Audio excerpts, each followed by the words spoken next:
Hi everyone, मैं हूं SP Chaudhary और आप देख रहे हैं HV education hub DSC series की एक और नई वीडियो में आप सब लोगों का स्वागत है। इस वीडियो में आज हम बात करने वाले हैं हमारे एक बहुत ही इंपॉर्टेंट डेटा स्ट्रक्चर के बारे में, जिसका नाम है स्टैक। ठीक है, सबसे पहले हम बात करते हैं डेटा स्ट्रक्चर क्या होता है। तो सिंपल समझे, डेटा को स्टोर करने के लिए जो कंटेनर हमें चाहिए होते हैं या जिन कंटेनर की हमें जरूरत पड़ती है उनको हम कहते हैं डेटा स्ट्रक्चर। ठीक है, अब इन्हीं डेटा स्ट्रक्चर में एक है हमारे पास स्टैक। स्टैक एक लीनियर डेटा स्ट्रक्चर है, यानी जिसे हम एक ही लाइन में ट्रेवर्स कर सकते हैं, एक ही लाइन में सारे डेटा को वन बाय वन एक्सेस कर सकते हैं, उसको हम कहते हैं लीनियर डेटा स्ट्रक्चर। तो स्टैक हमारा ऐसा ही लीनियर डेटा स्ट्रक्चर है जो काम करता है लीफो पे, यानी लास्ट इन फर्स्ट आउट। अब ये क्या होता है लास्ट इन फर्स्ट आउट? तो बहुत सिंपल सा कंटेनर है। मान लो ये हमारा एक स्टैक है, तो इस स्टैक में जो भी हम वैल्यू रखेंगे वो परत बाय परत रखी जाएगी, है ना। सबसे पहले यहाँ पर वैल्यू, फिर यहाँ पर वैल्यू, फिर यहाँ पर वैल्यू, फिर यहाँ पर वैल्यू, फिर यहाँ पर वैल्यू। अब जो लास्ट वैल्यू इन हुई है सबसे पहले वो आउट। बहुत सिंपल सा एग्जांपल हम लेते हैं। मान लो आप लोगों ने ग्लास दी, ठीक है, और उस ग्लास की, क्योंकि हमें पता है ग्लास का एक ही एंड, जो टॉप एंड होता है वही ओपन रहता है, बॉटम जो है वो बंद रहता है ना। तो हमने एक ग्लास ली, ठीक है, और उस ग्लास में हमने तीन डिफरेंट कलर की बॉल रखी। जैसे हमने सबसे पहले रेड बॉल रखी, फिर हमने ब्लू बॉल रखी, फिर हमने ऑरेंज बॉल रखी, है ना। तो इस तरह से हमने तीन बॉल रखी है। अब सबसे लास्ट में कौन सी बॉल हमने रखी थी उस ग्लास के अंदर? हमने सबसे लास्ट में रखी थी ऑरेंज बॉल। अब यदि मुझे उस ग्लास में से एक बॉल बाहर निकालनी हो तो सबसे पहले सर ऑरेंज बॉल ही बाहर आ पाएगी, यानी वही बॉल जो सबसे पहले इन हुई थी वही बॉल सबसे पहले आउट होगी। उसी को हम कहते हैं LIFO, last in first out. हमारा स्टैक ऐसे ही काम करता है, ठीक है। अब जब हम इसमें कोई भी वैल्यू ऐड करते हैं, यानी हम बात करते हैं स्टैक के ऑपरेशंस की, कौन कौन से ऑपरेशन इसमें होंगे। तो एक ऑपरेशन होगा कि इसमें ऐड करना एलिमेंट को। एलिमेंट ऐड करना मतलब सर उसमें वैल्यू स्टोर करना, और वैल्यू स्टोर करने को हम कहते हैं पुश ऑपरेशन। ऐसे ही एक ऑपरेशन होता है हमारे पास डिलीट एलिमेंट, ये होता है हमारा पॉप ऑपरेशन। डिलीट को क्या कहते हैं? पॉप। और तीसरा होता है कि यदि हमें किसी भी एलिमेंट को डिस्प्ले करना हो तो उसके लिए हम यूज करते हैं पीक एलिमेंट। बहुत ही सिंपल है। हम यहाँ पर एक एरे के थ्रू समझते हैं कि स्टैक कैसे काम करता होगा। तो मान लो हमने एक एरे बनाया कुछ इस तरह से। अब एरे का हमें आइडिया है, इंडेक्स होती है 0, 1, 2, 3, 4, कुछ इस तरह से, है ना। अब इसमें डेटा ऐड करने के लिए हम एक टॉप नाम का काउंटर ले लेते हैं, जिसको स्टार्टिंग में हम रखेंगे -1 पे। टॉप वो काउंटर है या वो इंडेक्स होल्ड करके रखता है जिसपे लास्ट एलिमेंट रखा हुआ है ना। अभी हमारे पास कोई सा भी एलिमेंट नहीं है, तो स्टार्टिंग में टॉप को कहाँ रखा है हमने? तो टॉप को हमने रखा है -1 पे, है ना, क्योंकि -1 नाम की कोई भी इंडेक्स एग्जिस्ट नहीं करती है। अब दूसरी बात, क्योंकि हमने एरे लिया है तो एरे की साइज फिक्स होती है ना। तो हम मान लेते हैं कि हमारे एरे में 5 एलिमेंट आ सकते हैं, यानी 5 की साइज का एरे है, तो हम ये कह सकते हैं कि हमारा मैक्स स्टैक क्या होगा? सर मैक्स स्टैक होगा 5, ठीक है। हालांकि हम आजकल डायनेमिक एरे यूज करते हैं तो वहां पर हमें मैक्स स्टैक की जरूरत नहीं है। जैसे जैसी हमें वैल्यूज ऐड करने की रिक्वायरमेंट होती है, मेमोरी अपने आप इंक्रीज होती जाती है, जो कि हम आगे देखेंगे। फिलहाल हम मान लेते हैं हमने एरे लिया जो फिक्स 5 एलिमेंट का है, उसमें 5 वैल्यू रखी जा सकती है, तो वो कुछ इस तरह से मैंने बना दिया। अब मुझे एक वैल्यू ऐड करनी है। मान लो मुझे इस स्टैक के अंदर पुश करना है 10 को, मुझे एक वैल्यू रखनी है जो कि क्या है? 10। तो हम सबसे पहले टॉप को इंक्रीज करेंगे, एक इंडेक्स आगे बढ़ाएंगे, है ना। तो टॉप इंक्रीज होकर के कहाँ जाएगा? 0 पे, और उस 0 इंडेक्स पे हम 10 को रख देंगे। लेकिन यहाँ टॉप को इंक्रीज करने से पहले देखेंगे कि क्या टॉप के इंक्रीज करने के लिए इंडेक्स अवेलेबल है। क्या अवेलेबल है तब तो इंक्रीज करेंगे, अदरवाइज हम बता देंगे कि हमारा स्टैक फुल हो गया, इसमें और वैल्यू ऐड नहीं की जा सकती। फिलहाल हमने 10 रखा, 10 के लिए वैल्यू थी, मतलब प्लेस थी, तो हमारा 10 ऐड हो गया। अब मान लो मुझे सेम एक वैल्यू और पुश करनी है जो कि है 20, तो हम एक बार और टॉप को बढ़ाएंगे और 20 ऐड कर देंगे। ऐसे ही मैं एक वैल्यू और ऐड कर दूं, लेट्स से 30, तो हम टॉप को फिर से बढ़ाएंगे और 30 ऐड कर देंगे। अगेन मैं एक वैल्यू और पुश करूं 40, तो हम टॉप को फिर से बढ़ाएंगे और यहाँ पर 40 ऐड कर देंगे। अगेन मैं एक लास्ट वैल्यू 50 और ऐड करूं, तो अगेन टॉप को बढ़ाया और 50 ऐड कर दिया। अब यदि मैं यहाँ कहूँ कि मुझे ऐड करना है 60 को, तो हम टॉप को बढ़ाने की कोशिश करेंगे। क्या टॉप को बढ़ाया जा सकता है? नहीं सर, इसके आगे हमारे पास कोई भी इंडेक्स एग्जिस्ट नहीं करती है, तो वहां पर हम बता देंगे कि यहाँ अब और वैल्यू ऐड नहीं हो सकती। अच्छा, इस टर्म को हम एक नाम देते हैं जिसको कहते हैं ओवरफ्लो। क्या होता है ओवरफ्लो? ओवरफ्लो वो टर्म है जब हमारा स्टैक पहले से ही फुल हो और हम उसमें और वैल्यू पुश करने की कोशिश करते हैं, तो वहां पर एक एरर आती है, या एरर मैसेज कह लो, जो कि है ओवरफ्लो। अब यदि मुझे इसका सिंपल सा एक फंक्शन बनाना होता कि मैं पुश फंक्शन बनाऊं, तो ये एक एलिमेंट लेगा और सबसे पहले चेक करेगा कि क्या हमारा जो टॉप है वो इक्वल्स टू मैक्स स्टैक -1 है क्या। तो यदि हमारे मैक्स स्टैक यानी पूरे एरे की साइज 5 है, तो उसकी आखिरी इंडेक्स क्या होगी? उससे एक कम होती है हमेशा, तो क्या होगी? 4। यदि ऐसा हो तो उस केस में हम यहाँ पर ओवरफ्लो का एरर देते हुए रिटर्न कर देंगे वापस। हम कहेंगे कि नहीं, इसे हम और ऐड नहीं कर सकते क्योंकि ओवरफ्लो हो गया है। और यदि ऐसा नहीं हो तो हम सबसे पहले टॉप को बढ़ाएंगे, यानी टॉप को 1 से इंक्रीज कर दिया और फिर इस स्टैक के टॉप इंडेक्स पे स्टोर कर देंगे इस एलिमेंट को, कुछ इस तरह से। तो ये हमारा ऐड करने का लॉजिक हो जाए, जिसमें हमने एक एलिमेंट लिया और टॉप को इंक्रीज किया। टॉप यदि इंक्रीज हो सकता है तब तो इंक्रीज करेंगे, नहीं हो सकता तो बता देंगे ओवरफ्लो, स्टैक फुल हो गया। अब यहाँ ये चीज ध्यान रखना कि जब हम ऑपरेशन परफॉर्म करते हैं, तो चाहे आप ऐड ऑपरेशन परफॉर्म करो या डिलीट ऑपरेशन परफॉर्म करो, दोनों में ही एक बार में एक ही एलिमेंट को ऐड या फिर डिलीट किया जा सकता है, इससे ना ज्यादा ना कम। ठीक है, अब हम बात करते हैं डिलीट करने की, कि मुझे इसमें से एक एलिमेंट डिलीट करना हो, तो मैं आखिरी एलिमेंट कौन सा रखा? सर हमने आखिरी एलिमेंट रखा था 50, तो सबसे पहले 50 डिलीट होगा। अब 50 को डिलीट कैसे करें? तो बहुत सिंपल है, हम टॉप को सिंपली डिक्रीज कर देंगे। टॉप को डिक्रीज कर दिया, 50 अपने आप ही डिलीटेड माना जाएगा। क्यों? क्योंकि टॉप उस इंडेक्स पे है ही नहीं। जिस इंडेक्स पे हमारा टॉप होता है उसी इंडेक्स का वाले एलिमेंट को हम काउंट करते हैं। अब टॉप यदि डिक्रीज हो गया तो 50 अपने आप ही डिलीट। अब और डिलीट करना है तो और टॉप को डिक्रीज कर देंगे, 40 भी डिलीट हो जाएगा। अगेन टॉप को डिक्रीज करूं, 30 डिलीट हो जाएगा। ऐसे करते करते हम टॉप को डिक्रीज करते जाएंगे और हमारे सारे एलिमेंट डिलीट होंगे। और जैसे हम आखिरी एलिमेंट यानी टॉप को 0 से -1 पे लेके आएंगे, हमारा ये एलिमेंट भी डिलीट हो जाएगा। अब यदि हम डिलीट करने की कोशिश करें तो उस केस में सर हम एक एरर दे देंगे अंडरफ्लो। जब ऑलरेडी हमारा स्टैक खाली पड़ा है, उसमें कोई भी वैल्यू नहीं है, उसके बाद भी यदि हम उसे डिलीट करना चाहें तो वहां पर हम एक मैसेज देते हैं, जैसे हमने ओवरफ्लो दिया था वैसे हम यहाँ पर एक मैसेज देते हैं अंडरफ्लो। ठीक है, कैसे देखो? तो उसके लिए हमने सबसे पहले एक पॉप नाम का फंक्शन ले लेना है। ठीक है, ये कोई इंडेक्स वगैरह नहीं लेकर आएगा, सिंपल डिलीट करने के लिए आएगा।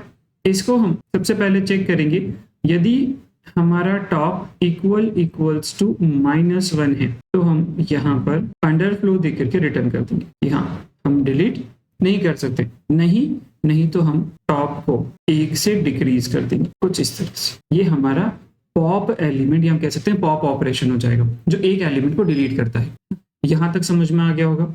नेक्स्ट हम बात करते हैं पीक। पीक बहुत सिंपल है, यदि हमें जो लास्ट एलिमेंट ऐड हुआ है वो दिखाना हो तो उसके लिए हम इसे यूज करते हैं। अब इसमें हम वही सबसे पहले कंडीशन चेक कर लेंगे कि यदि हमारा टॉप इक्वल्स टू -1 है तब तो अंडरफ्लो यहीं से रिटर्न कर देंगे। ठीक है, और नहीं तो रिटर्न कर देंगे जो स्टैक के टॉप इंडेक्स पे वैल्यू रखी होगी, वही वाली वैल्यू, क्योंकि वही तो हमारी लास्ट वैल्यू होगी ना। तो यहाँ पर हम इसे रिटर्न कर देंगे।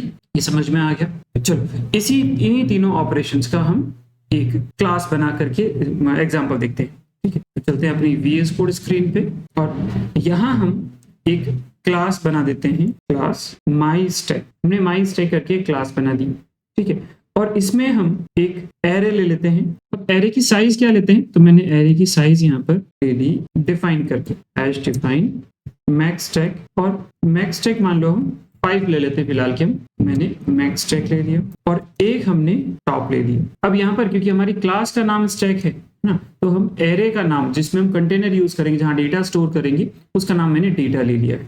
ठीक है, और पब्लिक में मैं यहाँ पर एक कंस्ट्रक्टर ले लेता हूँ myStack, जो स्टार्टिंग में टॉप को कहाँ रखेगा? टॉप को रखेगा -1। हम अपने स्टैक को खाली बताने के लिए क्या करते हैं? यही कहते हैं कि हमारा टॉप यदि -1 पे, इसका मतलब है कि स्टैक खाली है, तो हमने स्टार्टिंग में इसे रखा। ठीक है, इसके बाद नेक्स्ट हम यहाँ पर एक फंक्शन बना देते हैं पुश, जो कि ऐड करने का ऑपरेशन परफॉर्म करेगा, जो एक एलिमेंट लेके आएगा। और हम यहाँ पर एक कंडीशन चेक कर लेंगे कि क्या हमारा top equals to max stack -1 है। यदि ऐसा होता है तो हम ओवरफ्लो का मैसेज दे करके वहीं से रिटर्न कर देंगे। ठीक है, और नहीं तो हम सबसे पहले अपने टॉप को 1 से इंक्रीज करेंगे और डेटा की टॉप इंडेक्स पे स्टोर कर देंगे एलिमेंट, कुछ इस तरह से। तो ये हमारा ऐड करने का एक लॉजिक हो जाएगा कि हम किस तरह से स्टैक के अंदर डेटा को ऐड कर सकते हैं। ऐसे डिलीट करने के लिए हम यहाँ पर ले लेते हैं पॉप मेथड। पॉप में हमें क्या करना है, सबसे पहले हम चेक करेंगे कि क्या हमारा टॉप इक्वल्स टू -1 है। यदि ऐसा होता है तो हम सी आउट कर देंगे अंडरफ्लो और रिटर्न कर देंगे यहीं से। और यदि ऐसा नहीं होता है तो उस केस में हम टॉप को 1 से डिक्रीज कर देंगे, कुछ रिटर्न करने की जरूरत नहीं है। टॉप को डिक्रीज कर दिया, इसका मतलब टॉप वाला एलिमेंट अपने आप डिलीट हो जाएगा। और ऐसे ही हम एक फंक्शन बना लेते हैं पीक एलिमेंट, और इसके लिए ये वाली कंडीशन तो हमारी सेम रहेगी, बस फर्क इतना होगा कि इसमें हमें कुछ वैल्यू रिटर्न करनी पड़ेगी, क्योंकि पीक एलिमेंट क्या करता है, पीक फंक्शन सबसे टॉप मोस्ट एलिमेंट को रिटर्न करवाता है। तो टॉप मोस्ट एलिमेंट हमारा कोई ना कोई वैल्यू तो होगी इंटीजर की, क्योंकि हम इंटीजर की वैल्यू यहाँ पर स्टोर कर रहे हैं। तो हमें जब अंडरफ्लो वाली सिचुएशन आती है, जब कोई भी एलिमेंट नहीं हो, तो हमें वहां पर कोई ना कोई वैल्यू तो रिटर्न करनी पड़ेगी। तो मैं यहाँ पर 0 रिटर्न कर देता हूँ। मैं मान करके चलता हूँ कि कोई भी यूजर एलिमेंट के तौर पे 0 तो नहीं स्टोर करेगा, ऐसा हम मान लेते हैं। ठीक है, तो हमने ये ले लिया। ऐसा हो कि टॉप -1 पे, तब तो वो अंडरफ्लो को प्रिंट करके और रिटर्न कर दे 0, नहीं तो रिटर्न कर दें डेटा की टॉप इंडेक्स पे रखे हुए एलिमेंट को, जो कि सबसे लास्ट में आकर के स्टोर हुआ होगा। अब एक फंक्शन यहाँ पर हम और बना लेते हैं जो चेक करता हो कि हमारा स्टैक खाली है या फिर नहीं है, जिसको हम इज एम्प्टी कह लेते हैं, कि हमारा स्टैक एम्प्टी है या नहीं है। उसके लिए हम ट्रू फॉल्स रिटर्न करवा देंगे। तो मैं यहाँ पर रिटर्न करवा दूं कि टॉप इक्वल्स टू -1 है क्या। अब यदि हमारा टॉप -1 के बराबर है तो स्टैक क्या होता है, खाली होता है। उस केस में कंडीशन क्या होगी, ट्रू, तो ये रिटर्न कर देगा ट्रू। और यदि हमारा टॉप -1 के बराबर नहीं है, इसका मतलब स्टैक खाली नहीं है, और इस कंडीशन का रिजल्ट भी क्या होगा, फॉल्स। तो सेम वही कंडीशन का रिजल्ट हमने रिटर्न करवा दिया। आप यहाँ चाहो तो ऐसा भी लिख करके रिटर्न कर सकते हो कि if top equals to -1 then return true, otherwise यानी एल्स रिटर्न फॉल्स। ये ले सकते हैं, मैंने डायरेक्ट कंडीशन का रिजल्ट ही रिटर्न करवा दिया है इस तरह से। तो ये हमने कुछ मेंबर फंक्शंस बनाए हैं अपनी इस माई स्टैक क्लास के अंदर, जिसमें एक तो हमारा कंस्ट्रक्टर है जो स्टार्टिंग में स्टैक को खाली बताने के लिए टॉप को -1 पे रख देता है। दूसरा हमने बनाया है पुश ऐड करने के लिए, पॉप डिलीट करने के लिए, पीक टॉप मोस्ट एलिमेंट के लिए, और इज एम्प्टी जो बताता है कि भाई हमारा स्टैक खाली है या फिर नहीं है। अब हम मेन फंक्शन के अंदर माई स्टैक क्लास का एक STK, ये हमने एक ऑब्जेक्ट बना दिया, एक स्टैक बना लिया हमने, सिंपल कहें तो। ठीक है, और इस स्टैक में मैं ऐड करूं एलिमेंट, तो हम कॉल करेंगे पुश को, और मैंने 10 ऐड कर दिया। ठीक है, ऐसे ही मैं कॉपी पेस्ट करके कुछ वैल्यू ऐड कर दूं। मैंने यहाँ पर 20 ऐड कर दिया, 30 ऐड कर दिया, 40 ऐड कर दिया, 50 ऐड कर दिया। तो मुझे पता है यहाँ तक तो सारी वैल्यूज ऐड हो जाएगी, क्योंकि हमने अपनी स्टैक की साइज क्या दे रखी है, सर हमने अपनी स्टैक की साइज दे रखी है 5, तो 5 तक की वैल्यू तो स्टोर हो जाएगी। लेकिन जैसे ही मैं ये वाली वैल्यू, इसको मैं 60 ले लेता हूँ, ये वाली वैल्यू मैं स्टोर करने की कोशिश करूंगा, तो वहां पर एक एरर आ जाएगी ना। कौन सी वाली एरर आएगी, ओवरफ्लो, बिल्कुल। तो हम यहाँ इसे करते हैं रन, तो देखो एक एरर आ रही है ओवरफ्लो। ठीक है, यदि मैं यहाँ इसे हटा दूं तो कोई भी एरर नहीं आएगी। फिलहाल हमने आउटपुट कुछ लिया नहीं है, तो हमें आउटपुट कुछ भी नहीं दिखेगा यहाँ पर, लेकिन हाँ एरर नहीं आई है, ये हमने देखा यहाँ पे। ठीक है, अब हम डिलीट करते हैं। डिलीट करने के लिए मैंने, या सबसे पहले हम प्रिंट करवा देते हैं। मैंने प्रिंट करवा दिया स्टैक के पीक एलिमेंट को। अब यहाँ ये ध्यान रखना, यदि 0 रिटर्न आता है इसका मतलब पहले से कोई भी वैल्यू नहीं है, और यदि 0 के अलावा कोई वैल्यू आती है इसका मतलब वो वैल्यू हमारी टॉप मोस्ट वैल्यू है। अभी फिलहाल हमारी टॉप मोस्ट वैल्यू 50 होनी चाहिए, क्योंकि हमने सबसे आखिरी में 50 को ऐड किया है।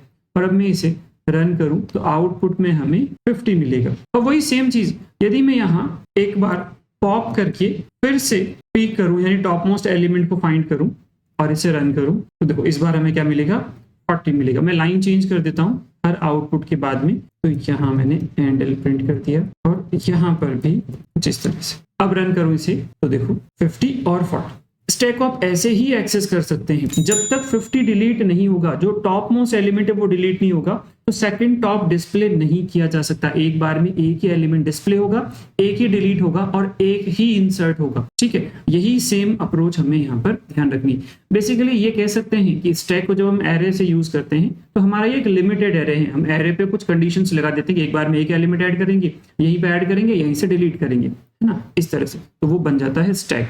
और स्टैक कुछ नया कंटेनर नहीं है, हमने यहाँ पर क्या लिया, एरे लिया है और उस एरे को हम इस तरह से यूज करते हैं। आई थिंक ये सबको समझ में आ गया होगा। अब इसमें मुझे यदि सारे एलिमेंट डिलीट करने हो तो क्या करेंगे, मैं इसको तो कर देता हूँ कमेंट, और लास्ट में हम एक लूप चलाते हैं। मैंने यहाँ पर लूप चलाया और ले लिया स्टैक डॉट इज एम्प्टी। अब ये इज एम्प्टी क्या करेगा सर, जब स्टैक खाली हो जाएगा तब ट्रू, अदरवाइज फॉल्स। इसका मतलब जब जब हमारे स्टैक के अंदर वैल्यू होगी तो ये हमें फॉल्स रिटर्न करेगा। और हमें इस लूप को तब तक चलाना है जब तक कि हमारे स्टैक में वैल्यू हो। तो मैं इससे पहले लिख दूं not stack dot is empty जो है वो ट्रू लेकर के आएगा, तो नॉट उसे फॉल्स कर देगा, और फॉल्स लेके आएगा तो ट्रू कर देगा। तो जब तक वैल्यू रहेगी फॉल्स लेके आएगा और फॉल्स को हमारा नॉट ट्रू बनाता रहेगा, और जब जब ट्रू होगा लूप चलता रहेगा। और इसमें हम क्या करेंगे सर, इसमें हम डिस्प्ले कर देंगे, यानी सी आउट कर देंगे स्टैक के पीक एलिमेंट को, और उसके बाद में स्टैक में से पॉप कर देंगे एलिमेंट को, ताकि टॉप मोस्ट एलिमेंट डिलीट होता जाए। ये एक ऑपरेशन हमने लूप में रख दिया। तो क्या करेगा, पहले टॉप मोस्ट एलिमेंट को डिस्प्ले करवाएगा, फिर उसे डिलीट कर देगा, फिर लूप चलाएगा, स्टैक खाली नहीं हो तो अगेन जो टॉप मोस्ट एलिमेंट उसको डिस्प्ले कराएगा, डिलीट करेगा। ऐसा तब तक करेगा जब तक कि स्टैक के अंदर वैल्यू होगी। अब मैं इसे रन करूं तो देखो हमारा आउटपुट कुछ इस तरह से आ जाएगा, 50, 40, 30, 20 और 10। सबसे पहले 50, फिर उसको डिलीट कर दिया तो अगला टॉप 40 हो गया, फिर उसको डिलीट कर दिया तो अगला टॉप 30, फिर उसको डिलीट कर दिया 20, फिर उसको डिलीट कर दिया 10।